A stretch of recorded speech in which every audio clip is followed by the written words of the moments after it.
Llamadas del mensaje de Fátima, hermana Lucía. Sometida por incesantes y repetidas preguntas sobre las apariciones y los videntes, sobre el mensaje recibido y la razón de ser de algunas peticiones a ella formuladas, la hermana Lucía, no siendo posible responder individualmente a todas las personas, pidió a la Santa Sede autorización, que le fue concedida, para componer un escrito donde pudiese dar respuesta de forma global a las múltiples preguntas recibidas. Así nació esta obra, Llamadas del mensaje de Fátima. Se trata de una larga carta de autoría y entera responsabilidad de la hermana Lucía, dirigida a todos cuanto le hicieron llegar sus dudas, preguntas, inquietudes, anhelos de mayor fidelidad, aquello que el cielo pidió en la cova Dairía. Te ruego, oh Madre, que quieras guiarme la pluma, para que ella fielmente transmita el mensaje que Dios, por medio de ti, quiso confiarme. Ave María. Introducción. Me dirijo a los que tienen fe y a los que no tienen la felicidad de poseer este don de Dios, porque todos somos peregrinos que consciente o inconscientemente caminamos hacia la eternidad. Innumerables son las cartas que me habéis dirigido, con muchas preguntas y peticiones.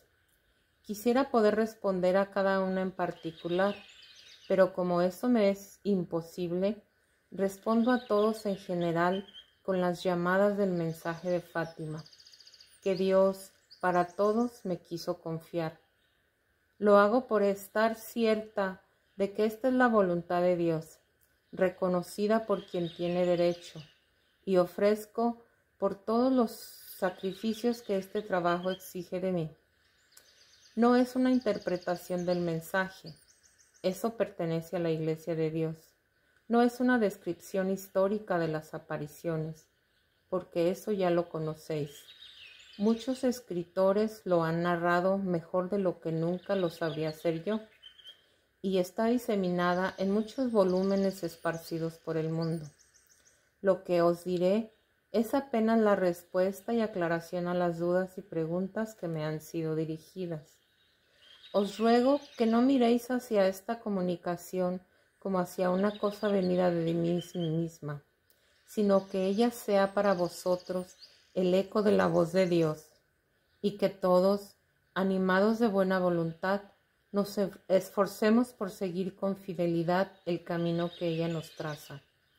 Sí, porque fue por amor que Dios nos dirigió este apremiante llamamiento de su misericordia, con el fin de auxiliarnos en el camino de nuestra eterna salvación. Yo soy el camino, la verdad y la vida. Juan 14:6. Dijo el Señor a sus apóstoles y a nosotros también. Quien sigue el camino de la verdad, que es la palabra de Dios, sigue a Jesucristo y tiene en sí la fuente de la vida. Es también Él quien nos lo dice: las palabras que yo os digo son espíritu y vida. El espíritu es el que da la vida, la carne no sirve para nada. Juan 6:63. Es pues con una mirada puesta en este camino de la verdad que voy a intentar explicaros el mensaje, tal como Dios me lo confió e hizo comprender en cuanto a su significado y en relación a las almas que a mí se dirigen.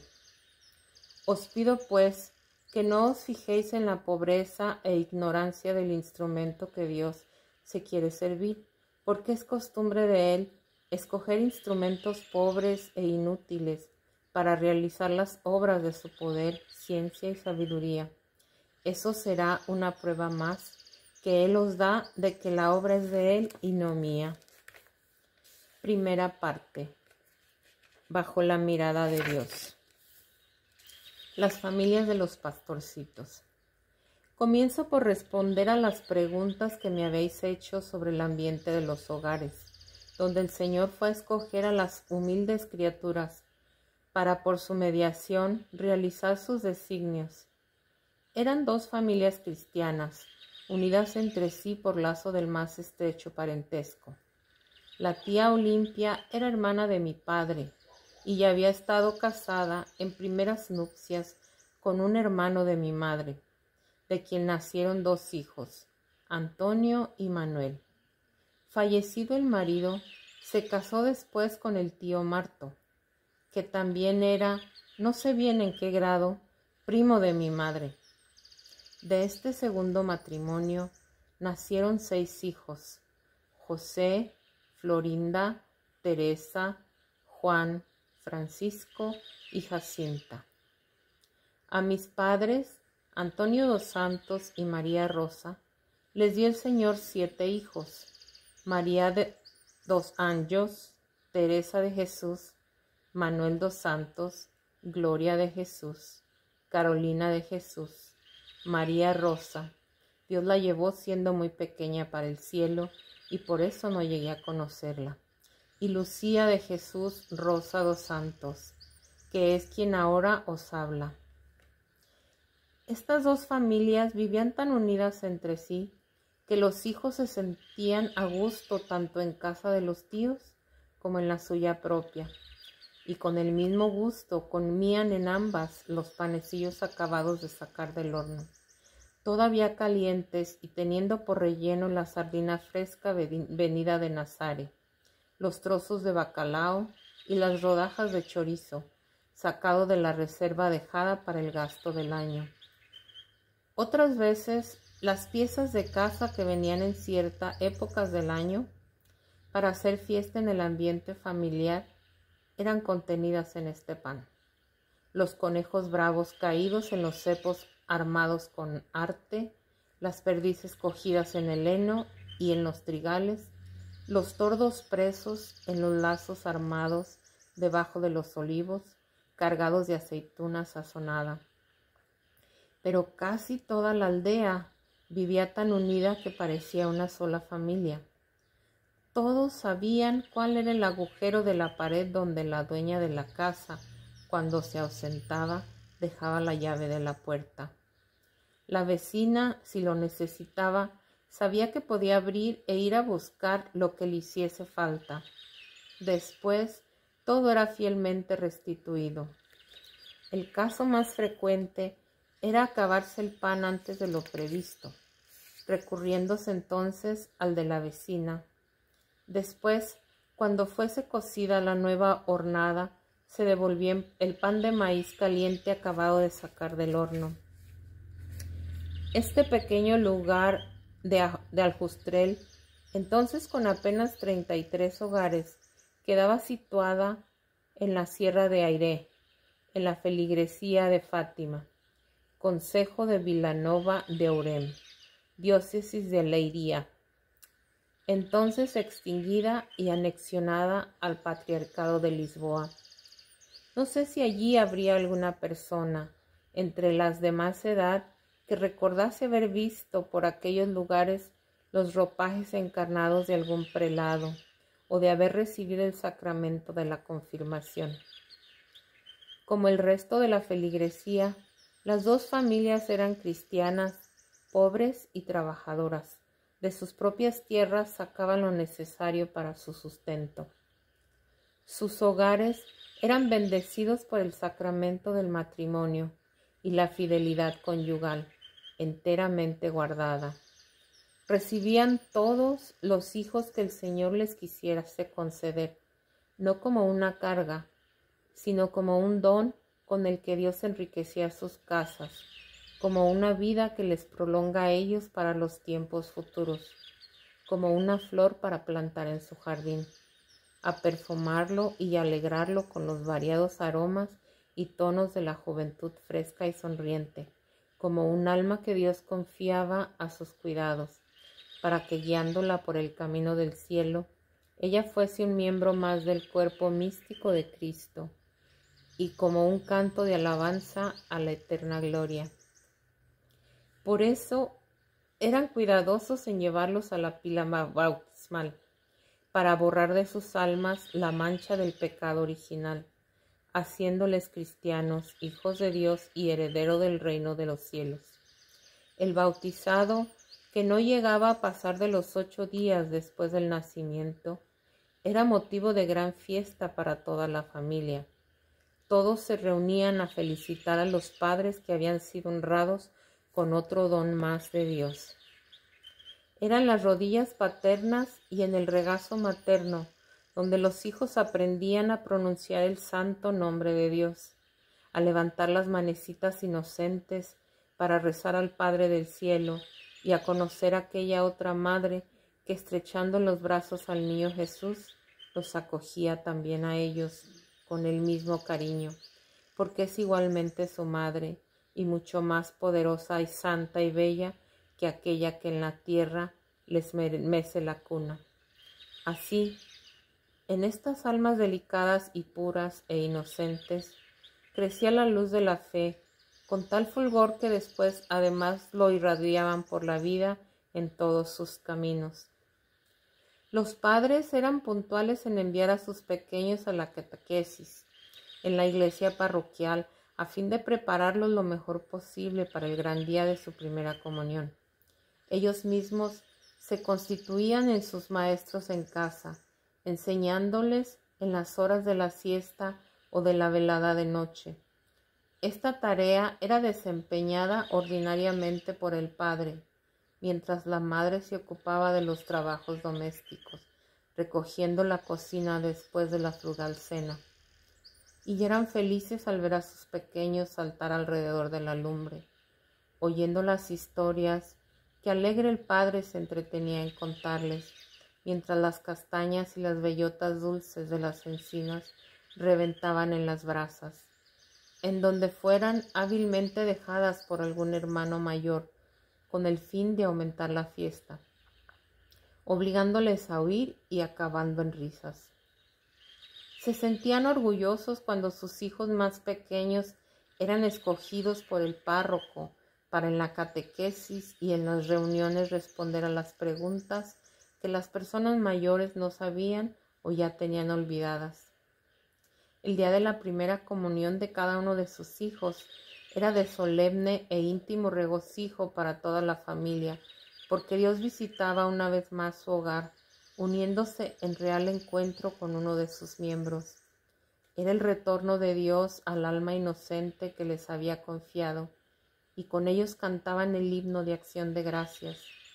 Oh ángeles, cantad conmigo, oh ángeles, alabad sin fin, dar gracias yo no consigo, oh ángeles, dadlas por mí. En esos hogares no había riqueza de bienes terrenos que el mundo tanto aprecia, pero con lo poco necesario para cada día había paz, había unión, había alegría y amor, fruto de la mutua comprensión, del recíproco perdón y disculpa de las delicias inherentes a la flaqueza humana. Así todos eran felices, todos se sentían bien, porque cada uno procuraba servir y dar gusto a sus padres y hermanos. Así lo poco llegaba para muchos, porque puesto en común, todo era de todos. A propósito, permitid que os narre un pormenor que prueba la verdad de lo que acabo de deciros, y del que conservo un grato recuerdo por haber oído a mi madre conmovida repetirlo varias veces. Ella sabía cuán amiga era de comer el fruto su hija más pequeña. Un día observó cómo ésta expresaba con entusiasmo la aparición de los primeros higos. Luego que vio uno ya maduro, lo cogió rápida y corriendo vino a casa a traerlo a la madre para que ella fuese quien lo comiera.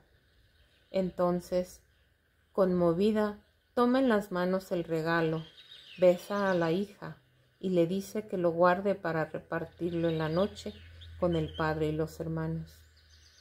Un higo para todos no era nada, pero el amor que acompañó a la pequeña parte que ocupó a cada uno del primer higo maduro en las higueras de la casa en aquel año era mucho, y eso era lo que a todos hacía felices, daba alegría y satisfacción. Es aquí donde está el secreto de la felicidad en la tierra y en el cielo, en el amor. Dios nos amó y se entregó por nuestro amor. dice el apóstol San Pablo. Dios nos ama y por amor está en nuestros agrarios, esperando nuestra humilde correspondencia. Y Dios está en nosotros, que somos templos de la adorable Trinidad. ¿No sabéis que sois templos de Dios y que el Espíritu de Dios habita en vosotros? Primera de Corintios 3:16.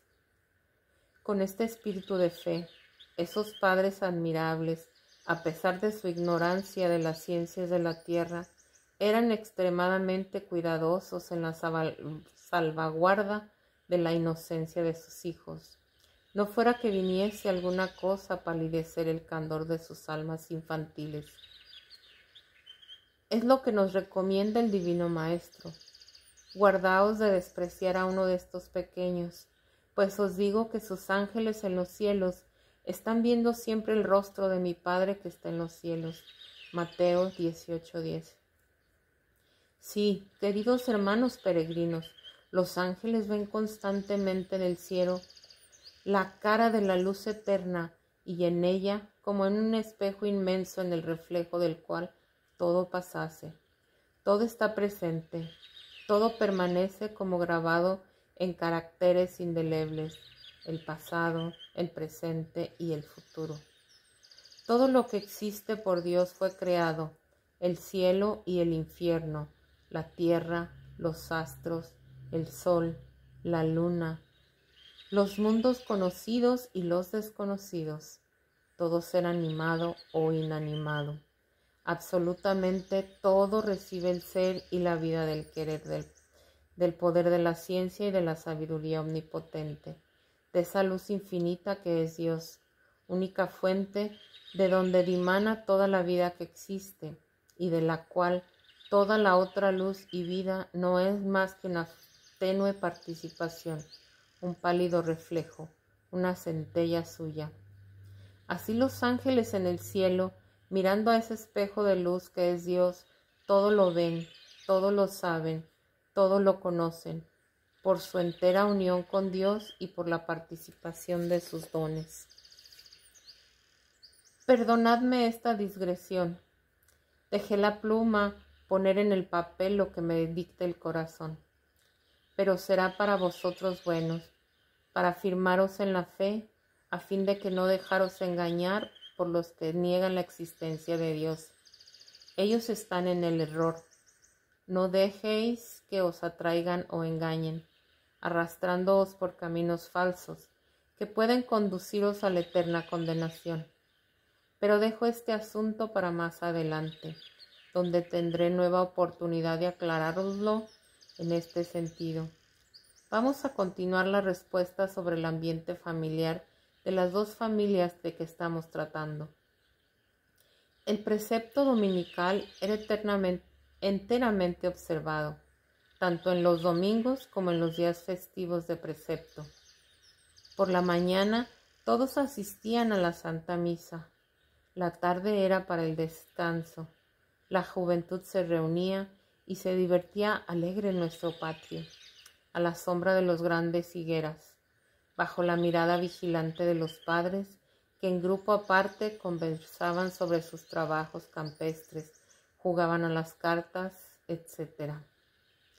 Al ponerse el sol, cuando las campanas de la iglesia tocan las avemarías, todos se levantan y descubren, poniendo en las manos el típico gorro, rezan y se despiden con el tradicional adiós. Es la hora marcada para entrar en casa y tomar juntos la cena.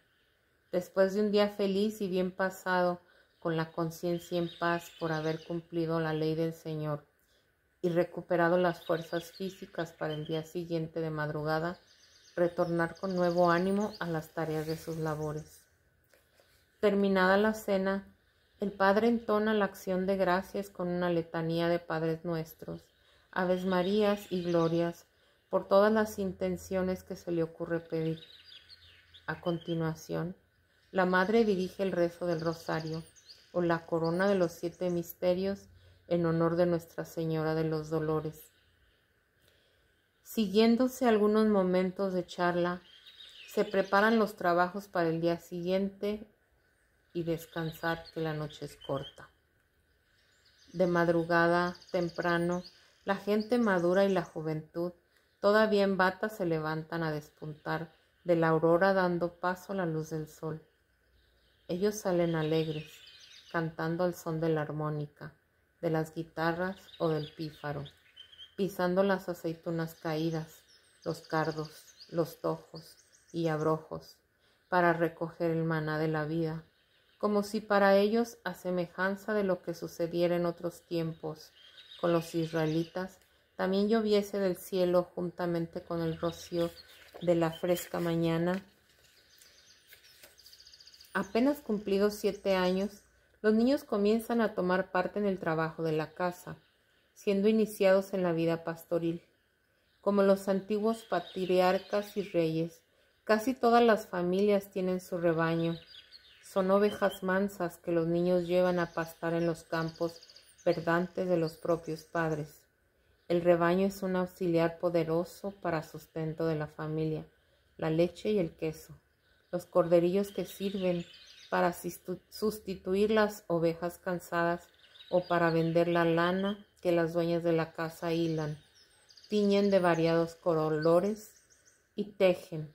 Servirá para las coloridas mantas de un abrigo en el invierno, los tapetes de las habitaciones humildes, las salas rodeadas de estemeña azul, con grandes barras encarnadas, adornos en los trajes domingueros de las chicas.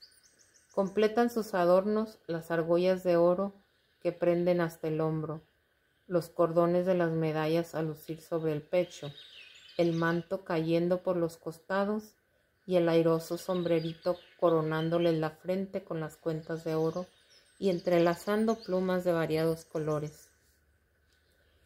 ¿Quién diría que los trajes de nuestros días tuviesen siquiera una sombra de modestia, resguardo de la dignidad humana de las serranas de entonces?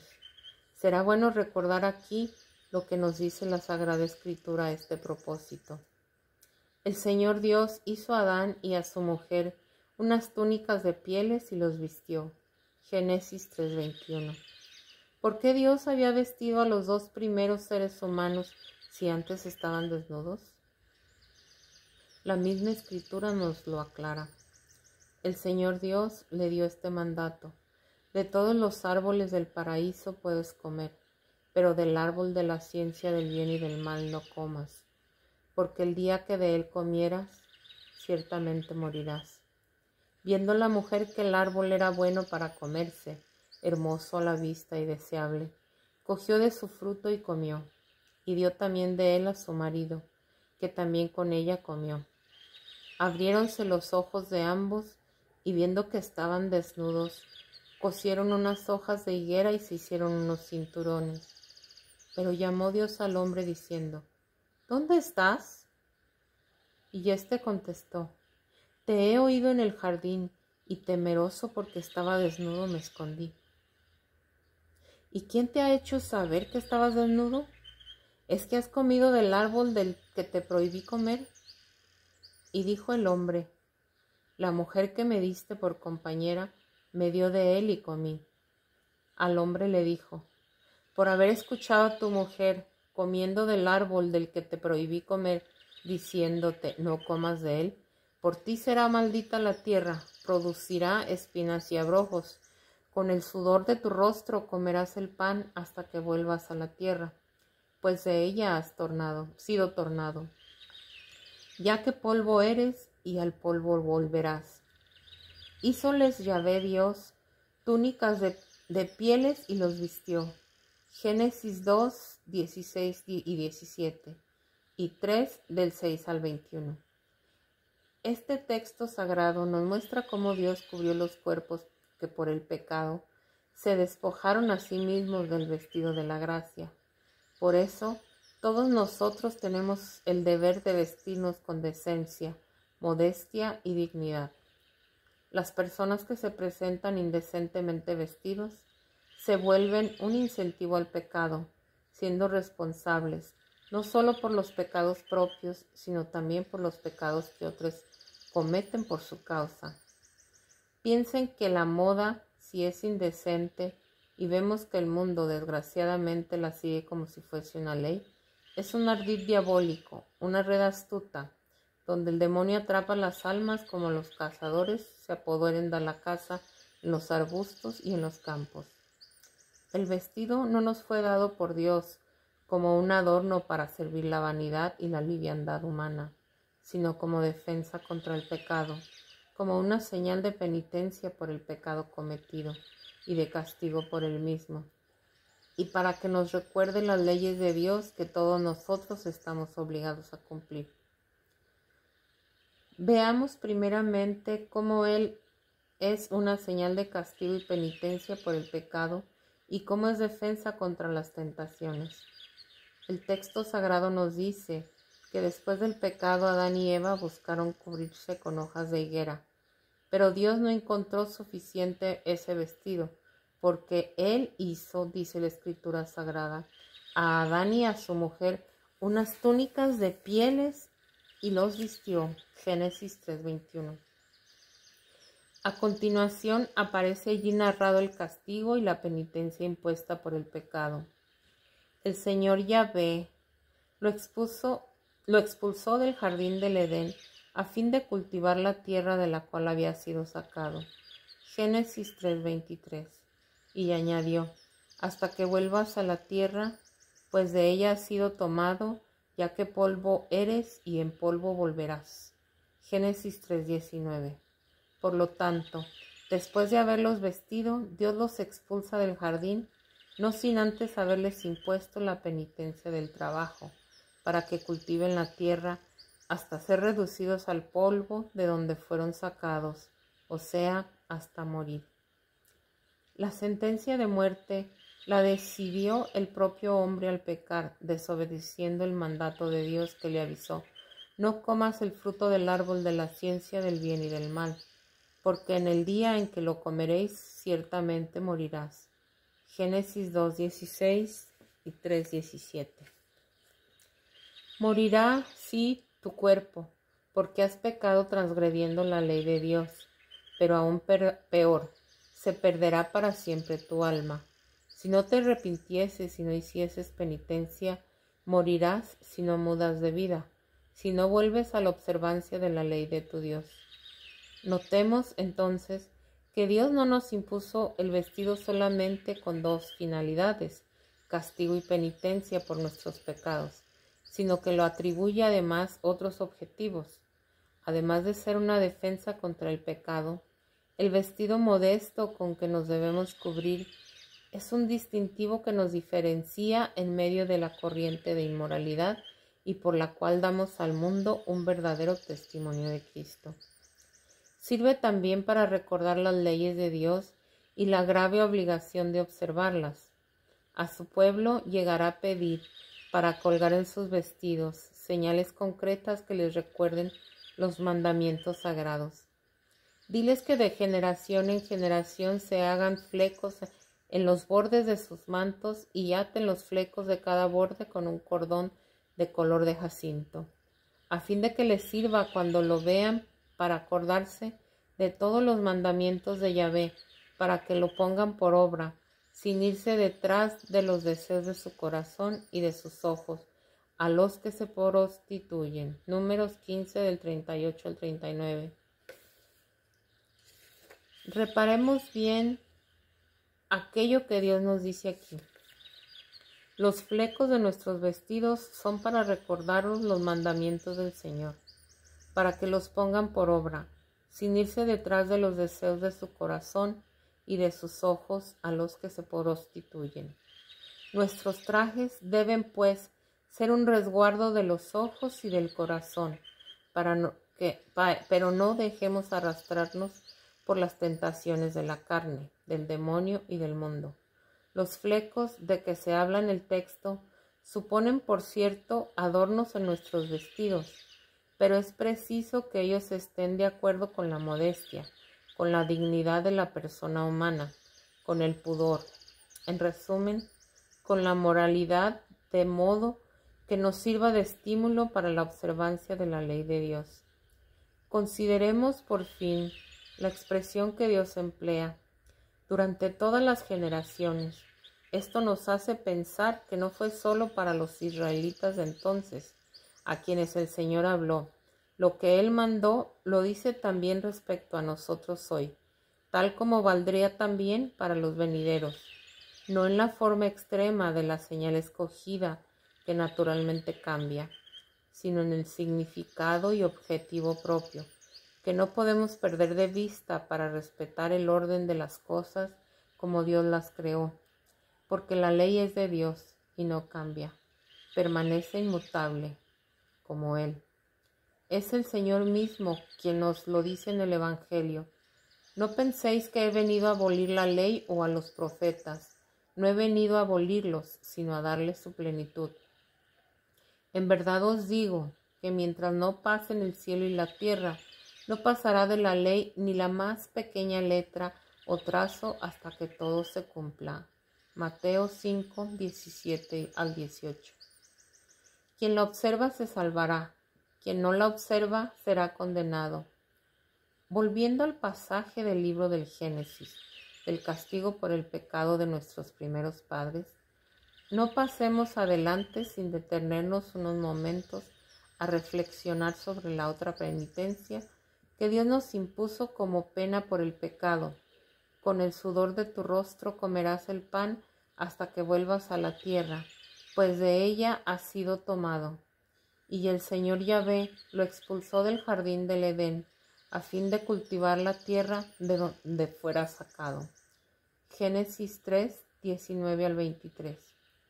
Es la penitencia del trabajo. Todos hemos de trabajar, de comer pan amasado con el sudor de nuestro rostro. Es un deber al cual nadie puede sustraerse. La ley del trabajo obliga a todos, ricos y pobres, sabios e ignorantes, superiores y súbditos. Pero ¿realizamos nosotros nuestro trabajo con este espíritu de penitencia? O sea, en reparación de nuestros pecados, en espíritu de reparación y de caridad para la salvación de nuestro prójimo, dando así pleno cumplimiento al primero y mayor de todos los preceptos. Amarás al Señor tu Dios con todo tu corazón y con toda tu alma y con tu mente. Este es el mayor y el primer mandamiento. El segundo es semejante a este: amarás a tu prójimo como a ti mismo. Mateo 22, del 37 al 40. A Tobit le dice el ángel Rafael: cuando tú orabas, enterrabas a los muertos y repartías tus bienes con los pobres, yo ofrecía tus oraciones al Señor. Tobías 12, del 8 al 15. ¿Será también nuestros trabajos revestidos así de caridad, de manera que se tornan dignos de ser presentados al Señor como una oración? Queridos peregrinos, si podemos con nuestros trabajos y la vida que llevamos ofrecer a Dios una penitencia saludable, si por ese medio podemos merecer el cielo y salvarnos, ¿por qué hemos de perdernos? Pero volvamos al ambiente familiar de que los hablaba. Los niños, iniciados así en tan tierna edad en la vida pastoril, crecían y se desenvolvían respirando el aire puro de los campos, el aroma de las flores sencillas de la sierra, del brezo, del rosamarino y del toque que brotan en las matorrales, del romero y de los pinos, de los eucaliptos que coronan los montes, de las encinas, robles y olivos que se extienden por las laderas, de los castaños enormes y de los árboles de fruta que aparecen en las campiñas y adornan las haciendas. En ese oasis, el silencio solo es quebrado por el alegre trinar de los pajarillos, que revolotean saltando sobre las copas del arbolado. Es la voz mansa de la tórtola y de la bubilla, que se guarecen en sus nidos, el gorjeo de los perdices, que se esconden en las rocas en medio de los trigales, la ronda de las golondrinas y de los cucos que migran para veranear. Son las carreras vertiginosas de las raposas y de las liebres cuando alguien sacude los arbustos y los conejos bravos agachados en el heno. Tocados por la brisa de las frescas madrugadas, los niños conviven alegremente con el chirriar de los pesados carros que cargan las cosechas para las viviendas, con las músicas de las armónicas, realejos y guitarras de los campesinos, con las canciones de los chicos y de las chicas, de los grupos de personas que regresan de recoger la aceituna o de vendimiar, con el canto de los gallos en los gallineros de las aldeas vecinas y con el toque de las campanas de la iglesia a las Aves Marías. Envueltos por los encantos de la naturaleza, sus almas inocentes viven la nostalgia de lo sobrenatural que la gracia les hace adivinar como senda de una riqueza encantadora mucho mayor. Y cuando el sol declina por detrás de los pinares, al son de los cencerros de sus rebaños, los traen de vuelta a los corrales, aprovechando después de saltar y jugar al lado de los padres, que para matar nostalgias los besos nunca están de más. Y así sus almas puras brillan con la luz del sol y la sonrisa de sus ojos es límpida como las aguas cristalinas de las fuentes. Solo el cielo les reserva una esperanza más elevada. Es la fe que les inspiran un mirar más alto, una sonrisa más verdadera y un tesoro de más elevado precio. Sus almas rezan en los brazos paternos, descansan en las noches serenas, el sueño tranquilo del abandono despreocupado. Creo, queridos peregrinos, haber satisfecho vuestras preguntas sobre el ambiente familiar, donde Dios fue a buscar a los 3 humildes pastorcitos de Fátima para transmitir a través suyo su mensaje. Por lo que aquí os dejo dicho, no penséis que en esos lares no existían las deficiencias propias de la flaqueza humana. Las había, sí, pero también había comprensión, perdón, paz y amor. Ahora, a cambio de mis respuestas, permitid que os haga también algunas preguntas. Vuestros hogares, si es que no son mejores, ¿son siquiera como los de esta familia? ¿Vuestro hogar está bendecido y constituido sobre el sacramento del matrimonio? ¿Habéis aceptado y continúas dispuestos a aceptar todas las vidas que el Señor os quiera confiar? Mirar que el deshacerse de ellas va contra la ley de Dios, que así ordena en el 5º mandamiento: no matarás, y el que mate será reo de juicio. Mateo 5:21.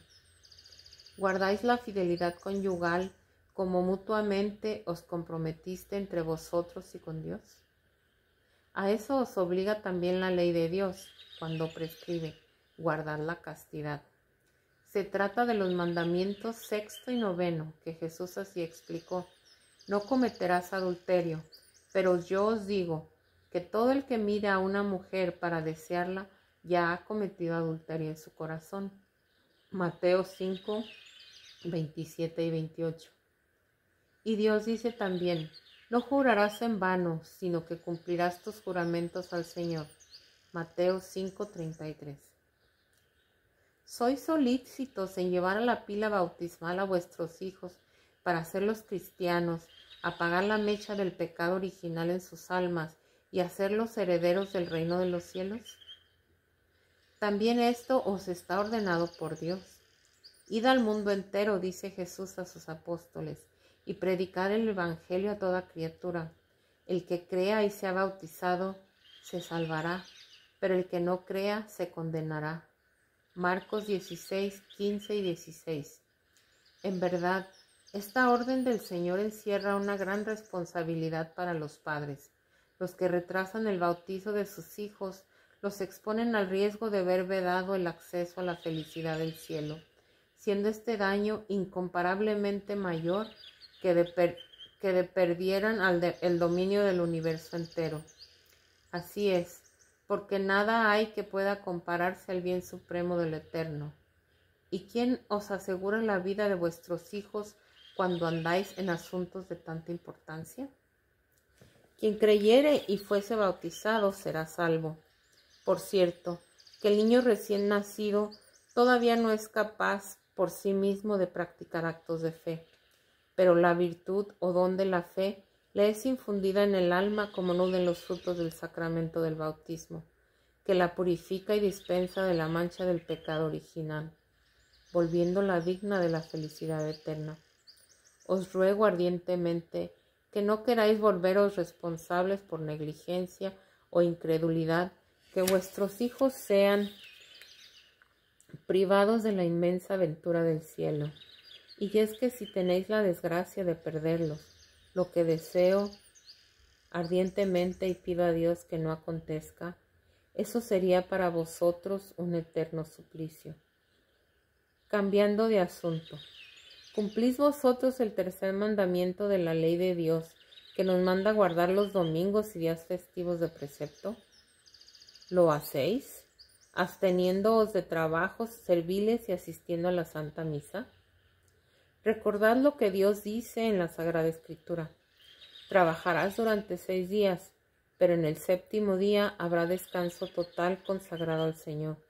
Éxodo 31:15. Reparad en esta expresión que Dios emplea aquí. Un día consagrado al Señor.